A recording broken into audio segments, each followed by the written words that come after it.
Bon les amis, on va mettre les briquettes à chauffer. Bon, pour ça j'utilise la cheminée. Donc on est sur un barbecue Weber Keppel 57. Hop là, donc je mets à peu près les 3/4. Pas besoin d'en mettre plus. J'en avais déjà mis un peu avant de mettre à tourner la vidéo. Je sais pas si on m'entend bien. J'utilise ça pour allumer. Hop. Voilà.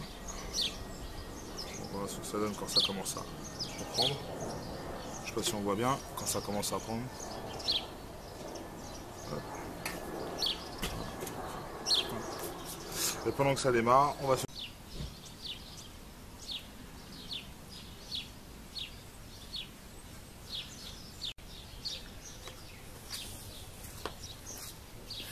Alors les amis, voilà, donc ça, c'est ce qu'on appelle le picanha, d'accord.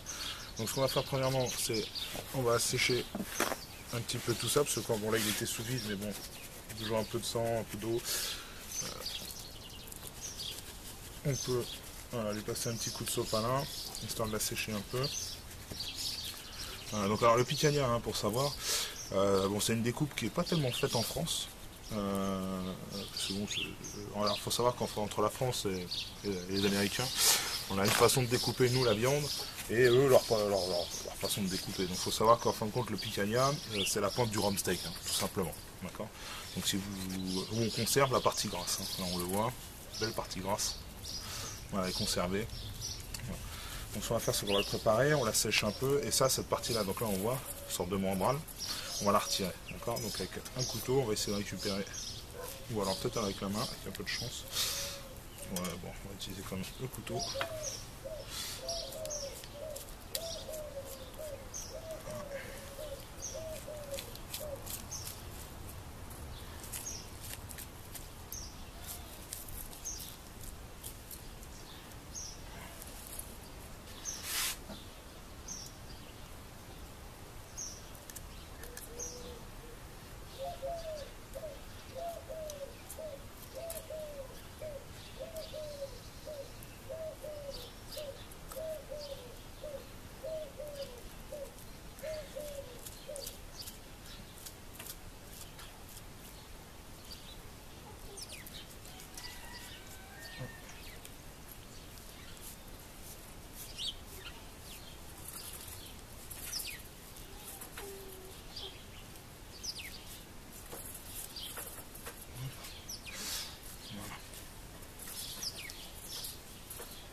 Pas tellement bon couteau.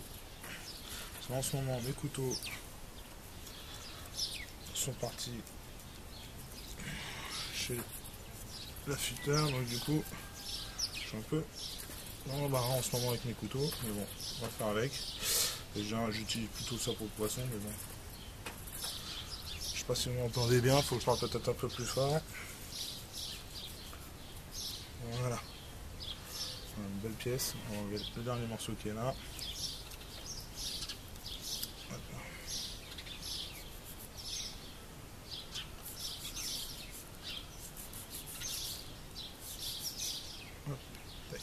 Voilà, donc là on a une belle pièce. Pas trop abîmé, ça va. Donc on garde le gras. Cette partie là, bon on retrouve une membrane, mais bon. Parce que moi je vous conseille quand même, c'est de sortir le plus tôt possible. Hein. Vraiment, de laisser une demi-heure, 3/4 d'heure pour qu'il reprenne vraiment son côté tendre. Hein. On le voit au niveau de la viande. Hein. Là, c'est bien tendre. Voilà, bien. C'est une bonne viande. Voilà. Donc là on va couper les morceaux. Non, désolé, j'ai pas de gants, je vois tout de suite, oui, il a pas de gants. Alors déjà c'est pour chez moi, hein, c'est pour mes os, hein, je suis pas professionnel. Donc voilà, un peu d'indulgence, ce serait sympa. Merci. Hop. Voilà, donc on va couper des morceaux environ de 2-3 cm d'épaisseur. Dans ce sens-là.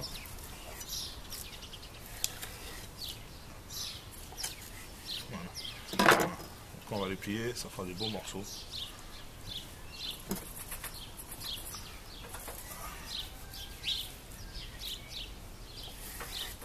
Hop, pareil, tac.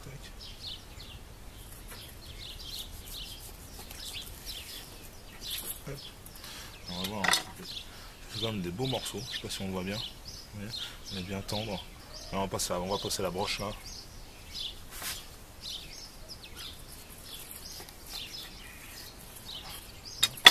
Bon morceau de gras. L'avantage c'est que ce côté gras, quand ça va fondre, ça va pénétrer dans la viande, ça va lui donner ce bon côté juteux, goût. Voilà. Voilà. On voit bien la broche qui passera. Un beau picanha, ça va être sympa. Il y a moyen de se régaler. Tac. Voilà. Donc alors, hop, on place les morceaux comme ça. Voilà. Hop. Moi j'utilise un rub, j'aime beaucoup. Alors c'est Killer Hogs, c'est un truc des États-Unis, je le fais importer. Alors je l'ai trouvé sur Amazon, j'ai eu la chance de pouvoir l'avoir sur Amazon, parce que c'est vrai qu'il y a pas mal de rubs qu'on ne peut pas tellement avoir en France. Bon après il y en a certains qu'on fait maison, je vous donnerai quelques recettes dessus. Et puis voilà.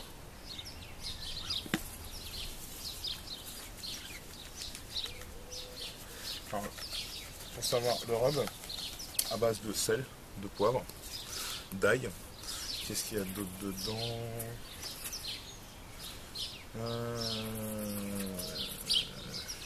De haricot, de l'huile, des épices. Bon après les trucs classiques, monosodium, glutamate, tous les sortes des histoires de goût qu'on pourrait très bien s'en passer. Mais bon, pour le moment j'avais envie de l'essayer dessus, parce que d'habitude j'utilise surtout sur tout ce qui est brisket, ce genre de choses. Là je me dis pourquoi pas l'essayer sur du picanha, ça pourrait être sympa et voir ce que ça donne et vous donner un ressenti. Qu'est-ce que ça fait comme goût? Est-ce que ça ressort ou pas mieux sur un picanha? C'est une viande quand même qui est vachement tendre. Hein.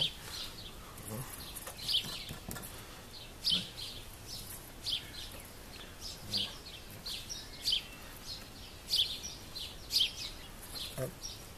Hop.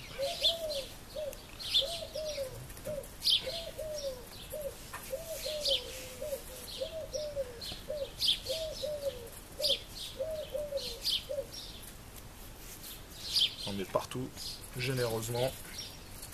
Hop. Voilà, on va passer sur les mains. Consommateur de sopalin universel.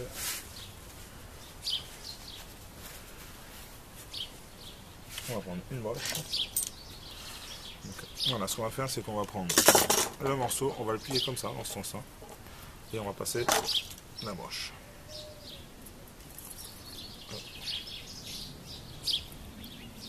Et on passe l'autre côté. Voilà. On fait pareil avec les autres.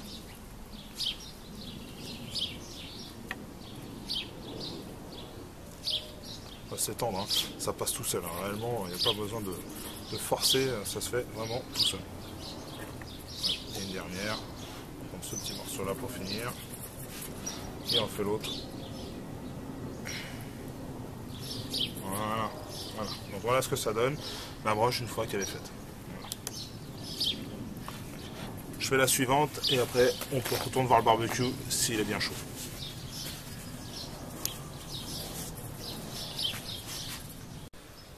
Alors nous revoilà au barbecue, donc là on voit la cheminée a bien fait son travail. Il me restait du charbon de la dernière fois que je vais réutiliser.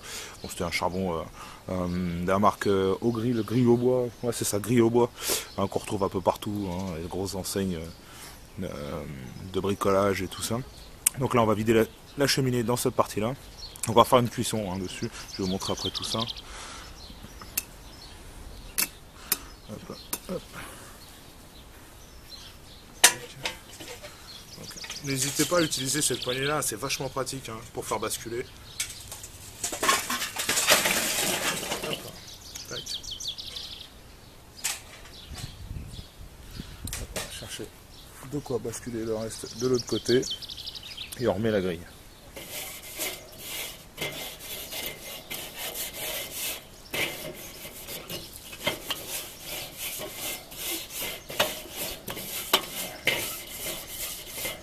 Je fais déjà une première partie, je referme et après je retourne la grille et je repasserai un coup. Ah, ce qu'on va faire. Donc là cette fois-ci je me munis de gants. Hein. Et là on fait faire demi-tour à la grille. Hop, pour bien enlever les merdes. Et on repasse un petit coup comme ça vite fait.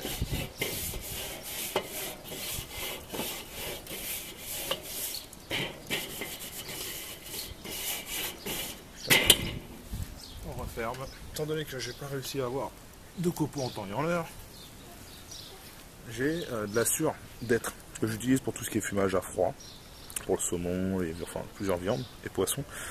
Ce que je fais, c'est que je le mets dans l'eau une vingtaine de minutes, pour que ce soit bien imbibé. Voilà, ça donne ça à peu près. Et je les pends après là-dessus.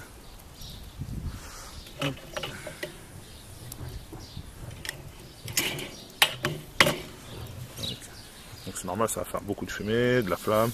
On va avoir un peu de tout. Hein.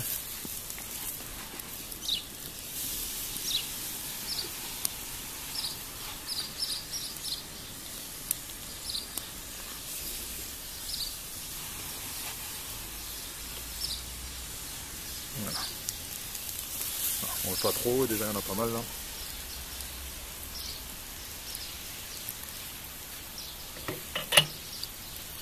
Hop, on referme ça. On remet le chapeau. Donc là on va la mettre, ce qu'on appelle en cuisson indirecte. Donc c'est-à-dire que la flamme elle est là, la viande elle va être ici. D'accord? Donc indirect, pas sur la flamme directement. Sinon c'est du blé. C'est pas la même chose. Alors pour saisir, on peut faire pas mal de choses comme ça.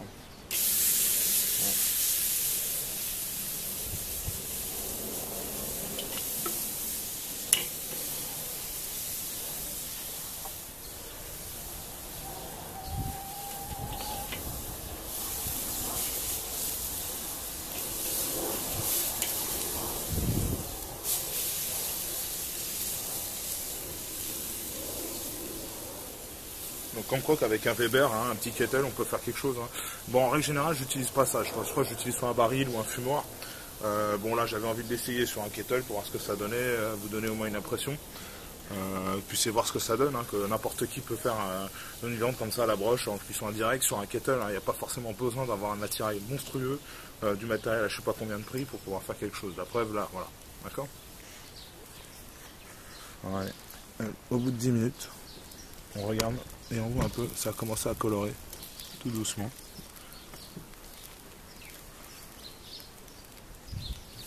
Au niveau le vent, hein, c'est pas mal. C'est une belle couleur, ça commence tout doucement. Donc là au bout de 10 minutes. Hein. Hop, allez, on y retourne dans 20 minutes pour voir ce que ça donne. Là, on va voir, ça fait 30 minutes que ça tourne. Oh, dis donc. C'est beau. Belle couleur. Une belle couleur. Alors, hop, on va tester la température.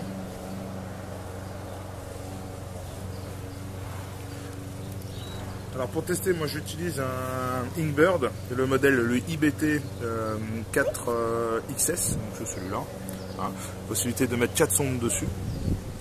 4 sondes. Et en plus de ça, ce qui est vachement bien dessus, c'est qu'il y a le logiciel il fonctionne en Bluetooth via l'application téléphone. Bluetooth ou Wi-Fi, je sais plus trop. Je crois que c'est Bluetooth.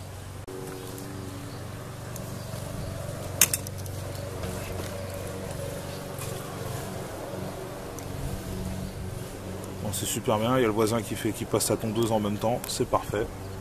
Ah, et après une belle couleur marron. C'est magnifique.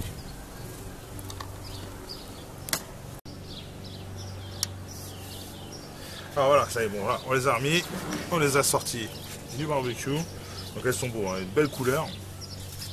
Je sais pas si on peut voir. Une belle couleur là. Beau fumage qui s'est fait. Et bien juteux encore, hein, on le voit, hein, regardez.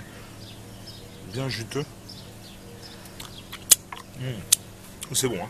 Sincèrement c'est bon. Donc là ce qu'on va faire, premièrement, c'est qu'on va les reposer une dizaine de minutes sous l'aluminium.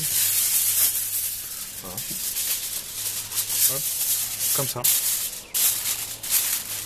Hop, on va mettre ça comme ça sous l'alu et on va laisser une dizaine de minutes à peu près pour que les sucres de cuisson se repropagent dans la viande. Voilà, pour que ça la rattendrisse et que tout le goût, tout le bon goût se remette dans la viande. Voilà. Bon allez, à tout de suite les amis.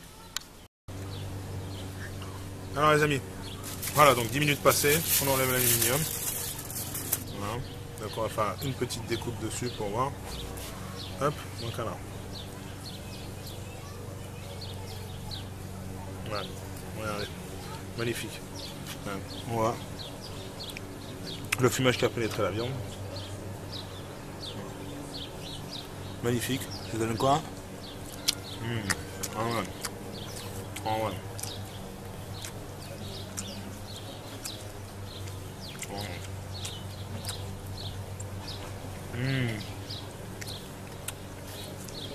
magnifique. Magnifique. C'est superbe.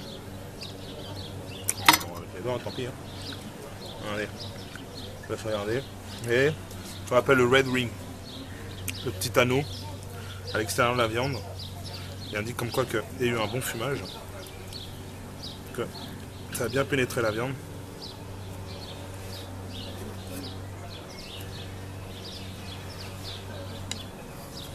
Voilà. C'est dessus.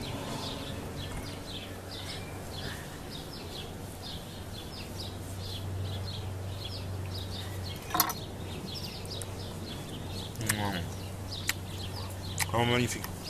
C'est très bon. Voilà. Bon. Je vois que la caméraman, elle veut goûter. Voilà. Voilà. C'est bon, hein? Ok. Bon, c'est validé.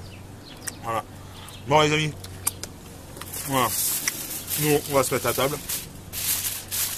Je vous souhaite à tous une excellente journée ou une bonne soirée, tout dépend quand vous verrez la vidéo. Profitez bien, fumez un max, laissez-moi un pouce en l'air, mettez-moi dans la description, enfin dans les commentaires, mettez-moi ce que vous voulez avoir comme prochaine vidéo, des techniques que vous voudriez savoir, des viandes à cuire, ce genre de choses, ou même ne serait-ce que des remarques, hein, bien évidemment positives et constructives. D'accord, même négative, hein, pas tout à fait constructive, hein, c'est pas un souci. Voilà, lâchez un maximum de likes et on se retrouve pour une prochaine vidéo. Allez, salut les amis, ciao.